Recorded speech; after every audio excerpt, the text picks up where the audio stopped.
alert, red alert. All hands to the battle station.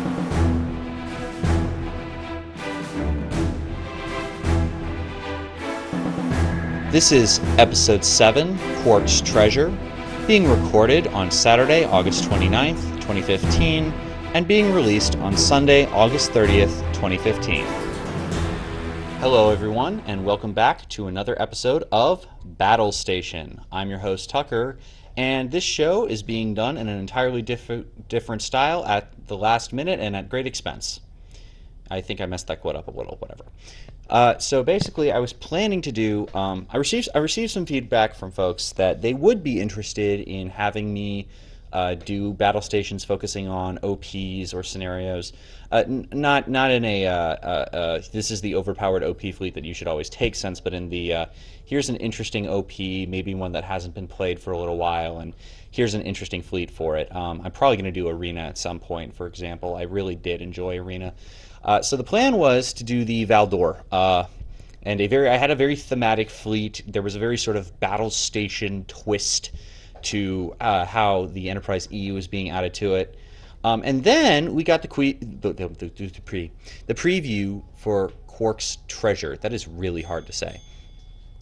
By the way, if you are hearing the fine strains of Arabesque No. 1 by Claude Debussy in the background, that's because I am at my mother's house. She is sitting across from me reading a book and smiling contentedly, and this is what we do at night. We listen to romantic composers playing on the piano as our dog sits at our feet eating a pub chip, which you may also be able to hear.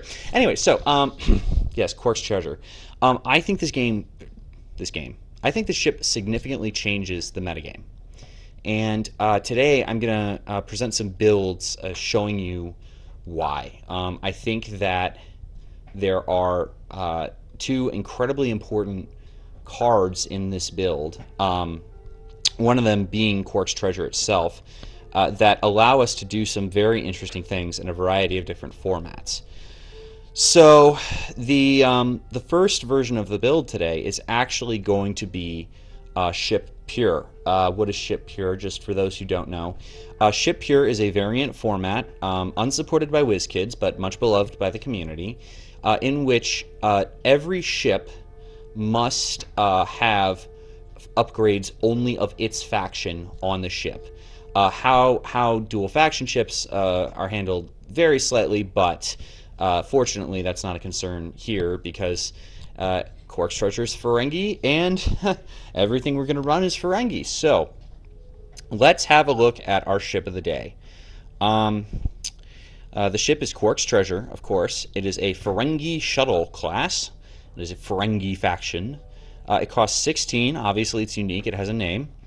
It has 2 attack, 2 agility, 2 hull, 2 shields, 2 crew, 1 tack, a 90-degree forward arc, no rear arc, a scan, evasive maneuvers. Its movement dial is green 1 and 2 straights and 1 banks, and white 3 straight, 2 banks, 1 and 2 turns, and 1 and 2 come about. So it's maneuverable but slow. Very similar in nature to the to the other shuttlecraft, obviously, but also to the Enterprise NX-01 and other ships roughly of that weight class.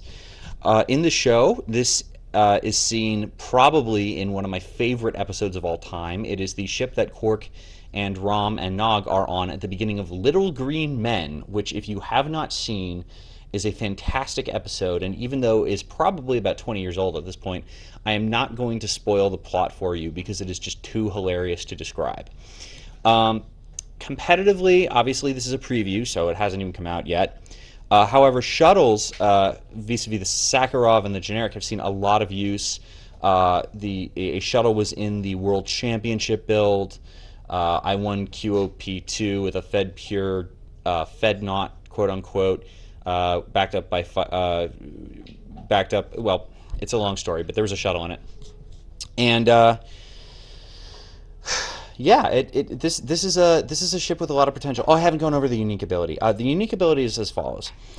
You do not pay a faction penalty when assigning any crew or tech upgrades to this ship. You do not place an auxiliary power token beside your ship when using the docking or launching actions. Okay. That probably requires some description.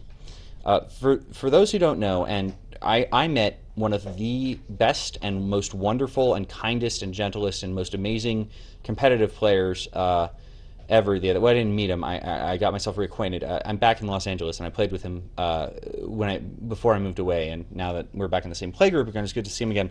And he has won almost every single OP at his venue, and he doesn't know how shuttle rules work, which tells you something about the state of this game. Anyway, so for our purposes, the important part of a shuttle is if you take your move with the shuttlecraft and you collide with one of your own ships, instead of losing your action, you can spend your action to dock the shuttlecraft, which normally gives you an auxiliary power token. The shuttle goes off the board. All of the upgrades and captain go off the shuttle and under the ship card of the ship that is carrying the shuttle now. And you can take an action to switch them out, only using the ship's default pre-existing upgrade slots, which is important. You sometimes have to pull shenanigans to make sure that your upgrade slots are free for this. And then with another action, which also costs an auxiliary power token, you can launch the shuttle by taking everything currently equipped to the shuttle and putting it back on the shuttle and putting the shuttle anywhere within range 1 of the other ship. So that's a mouthful. So strengths and weaknesses.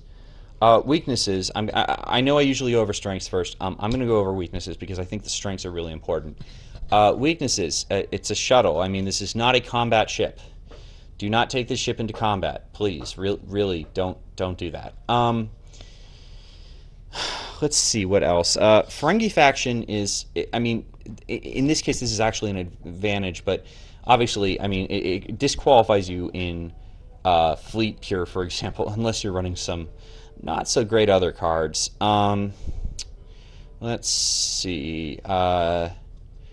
There's really not a lot to not like here. I was thinking of something, but you know, I mean, well, there's no rear arc. I mean, so you can't, I don't know, deploy antimatter mines if you somehow manage to finagle them on or something. Look, there's not a lot not to like here. I don't know. I guess 16 points is a little pricier than it has to be. It's the inherent difficulty of a shuttle is you have to field it in a ship or a fleet with at least one ship of 4 hull or greater. This is generally not a problem, but this uses the same quote-unquote slot. I call them hangar slots because that's what they are on Star Trek Online. It uses the same hangar slot as a squad of fighters. So, for example, you can't run this as squad of fighters and then only one other 4-hull ship. Advantages. Okay, it is super cheap, and not paying faction penalties makes it cheaper. That is a super cool thing, because Ferengi, as I said, is an unusual faction. But what other cards in its pack make it so incredibly useful to be Ferengi faction that I'm willing to overlook what is normally a disadvantage in this case. 2 crew, 1 tech are excellent for what you're going to want to do with this thing. The ability is so good, you guys. One of the major disadvantages of the shuttle is the aux power token. That requires a lot to work around, and this just, at the very least, this removes the possibility of a play mistake that I myself have made several times, which is starting Chekhov on the wrong ship and then making a white maneuver after getting an aux power token for landing the shuttle, and it just doesn't go well from there. But yeah, no, this is what else? Yeah, I mean, I guess this really has a better combat stat line than an RSV. I mean, you could take an RSV in a fight, which, I don't know, could be a thing. Yeah, the maneuver dial, it's a good maneuver dial for a shuttle. The Sakharov does not have a 3 forward. This maneuver dial is straight up better than the NX-01s, actually. That one has hard 3 reds. I love this ship. I have very little bad to say about this ship. Okay, I had to think for a second to find something bad to say about the ship. Okay, so what am I going to do with this? I have some bad news for ship Pure players. you, for a long time, have not had to deal with a particular competitive scourge. And unfortunately, you're going to have to look it in the face right now and figure out how do I want to deal with this. The captain we're going to put on this guy is Zek. Zek is from the the same pack as Quark's Treasure. He's Grand Nagus Zek, actually. We're going to use him as Captain Zek here because I don't want to take your Admiral slot. He's a 2-skill, 1-cost, unique Ferengi captain that has a talent slot, which is really why we're using him. He does have an action that says target a ship at range 1, disable one of your upgrades and one upgrade of choice on the target ship. This card may only be purchased for a Ferengi ship. Okay, whatever. We're not using him for his action. Also on this ship, we're going to have in the tech slot probably what I consider to be the most powerful upgrade on the new ship, except for maybe Inversion Wave, which I will talk about a different day, which is Cargo Hold. It is a Ferengi tech, 1 cost, not unique, but it does carry, as we'll see, the no more than 1 per ship rider. Add 2 upgrade slots to your upgrade bar. These upgrades cannot have a cost greater than 4 squadron points. This upgrade may only be purchased for a Ferengi ship, and no ship may be equipped with more than 1 cargo hold upgrade. Okay, why in the world do I think that this is an incredibly powerful upgrade? Because of the amount of stuff it lets you put on Quark's Treasure. We are going to be using it today to put 4 crew members on Quark's Treasure. Those crew members are going to be Ferric, Kazago, Nog, and Rom. Now, it's worth mentioning, Ferric and Rom both cost 3, as does Nog. Kazago costs 2. I'm not even going to bother reading what they do, because that's not the point of this build. You know, I mean, Rom's a good card, and you're going to be sad to lose him, but lose him you will. Because I'm going to put one other card on this ship, and everybody probably sees this coming from a mile away, but that card is going to be Conditional Surrender. Conditional Surrender is the most powerful card in the Ferengi faction. It is probably the most powerful card in the game at this point.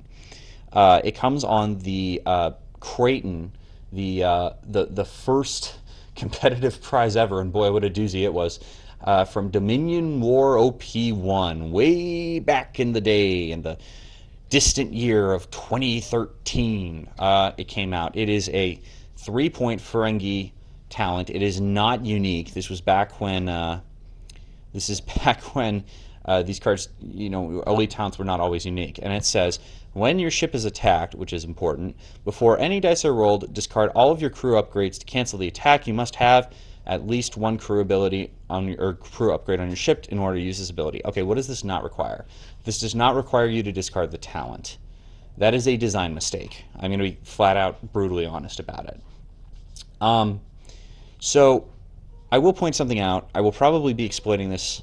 Actually, I will very likely be exploiting this next week when I get to talk about a ship I never, ever thought I would talk about on this show, or that I hoped I had. I worked really, really hard to try and get to workable levels, but I hadn't to that point, and then I finally made it work. Anyway, so we've done that. What was I saying? Yes, Conditional Surrender. This card is amazing. It was part of the most annoying combo in the game, which was Wayne Conditional Surrender. Originally Shroud Conditional Surrender, and then later Sopek Conditional Surrender. I mean, Varel became a variant, and we're all sick of this combo. So it is with a heavy heart to tell you that I am now bringing it to ship pure. Because this is now a pure ship. It is Quark's Treasure with a 1-point talent holder captain, Conditional Surrender, and 4 crew members. So what this means is I can go to any ship that starts with an elite talent and a crew slot, and I can dock Quark's Treasure on there, and I can take an action to say, all right, I'm bringing across Conditional Surrender and 1 Ferengi crew member. Then they attack you, and you discard all your crew. I mean, in fact, if you start with a crew, you can get 5 uses out of this. You discard all your crew, then on the next turn you take an action to bring over one other guy from the shuttle, get attacked, Conditional Surrender, discard the guy, action, bring over another guy from the shuttle, and so on. You can bring over a total of 4 different crew members and get 4 extra uses of Conditional Surrender out of this. This I know we're not fond of necessarily talking about ultra competitive play, and I try to stay away from talking about State of the Federation. But Will Sanchez of State of the Federation, fourth place nationals, et cetera, said something very astute once, which is how many attacks do you actually need to cancel in a given game?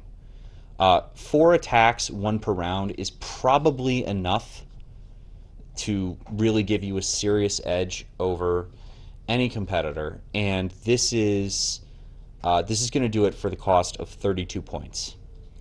You can put it on any ship. All you need is a crew slot and a unique talent, and I think the only ships in the game that don't have that much to offer are that you can actually dock it on. It needs to be docked on a ship of 4 hull or more. I think the only ship of 4 hull or more that does not have a crew slot is the Species 8472 Bioship class. So the generic Bioship Alpha and Bioship Beta. And frankly, you can just run lore. He gives you the ET slot and the crew slot. Oh, but it has to be the base slot. Okay, so you can't do this on Bioship. All right, whatever. So what's frustrating also is that this is a ship here build. Every card I have used so far is Ferengi. Obviously, we're going to see in a second what happens when I make it not Ferengi. But yeah, this is not. I mean, this is not optimal by any stretch of the imagination for the balance of the game, and people are going to be upset. And I won't get into what I think of the format or the ship or the balance or the combos. I'm just putting this out there because people need to know that this is possible, basically. How you choose to deal with it is up to you, and I encourage players, talk to your tournament organizers talk to your players talk to each other, come to a consensus on this. Nobody move unilaterally, nobody starts shouting about the ruin of the game or whatever.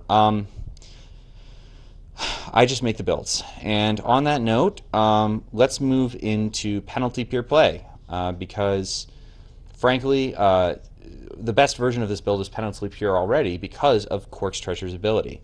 I don't need to put, I mean, I have Zek on there, he's 1 point, and you're not going to use him for anything else. So 1 point captain, conditional surrender. In penalty pure, though, I don't even have to run the Ferengi crew members. I'm just going to switch them all to followers of Khan, and that's going to save me 7 points. So now I'm looking at 25 points instead of 32. 7 points? Is that right? 3 through 3, 2 is 9, is 11. Yeah. And if I have an independent Klingon flagship somewhere in my fleet, or if I decide, for example, to equip Hugh as a captain instead of, well, he doesn't have an elite talent, or Chris Pike or somebody. Well, no, that would end up actually netting you the same point. The point is, there are ways to reduce the followers of Khan from 1 to 0. They're 1 because, remember, there's no faction penalty. This is a bit of a mess. Let's be honest. This is a bit of a mess. Because now I can get 4 uses for 25 points. I mean, at that point, you can run a 47-point ship and a 48-point ship, and even Gen Con plus an Indie Fleet captain is on a bioship, on a named bioship actually, is only 47 points.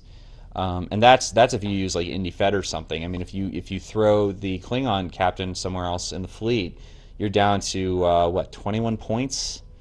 4 for the talent, 1 for the cargo host. Yeah, 21 points. Yeah, I mean, watch out for this in your local meta. I would say, I mean, the major problem is you need a ganker that can gank the elite talent because all of the crew cards are secretly hiding on the shuttle. You can't even get rid of them that way. So this is, in fact, in many ways, this makes this combo even better. The only problem is you can't activate it more than once per turn, which is a legitimate interpretation of conditional surrender under the recent changes to the when attacking ruling. So yeah, I mean, again, just be aware this is out there. Pick up this pack. This pack is a meta-changing pack. I mean, I haven't even spoken about Inversion Wave or smugglers or some of the other things that are available. Smuggler lore is very powerful, just as an example. But yeah, I wish I had a more sort of fun thing to do, but I really wanted to jump on this, do one of the new ships coming out. You know, if the Phoenix next month or next week it should be looks fun, I'll probably do that instead of the ship I was planning to do next. Though I've been trying to get that ship to work for a long, long, long time, so I might just go that route with it. But that's basically all I have for today. As always, if you enjoy the show, please leave me nice iTunes reviews. Yeah, and of course, feel free to message me if you have any suggestions for ships, scenarios, or OP scenarios that you'd like to see. But that's pretty much it. So, thank you very much for listening. Stand down, Red Alert, and secure from Battle Station.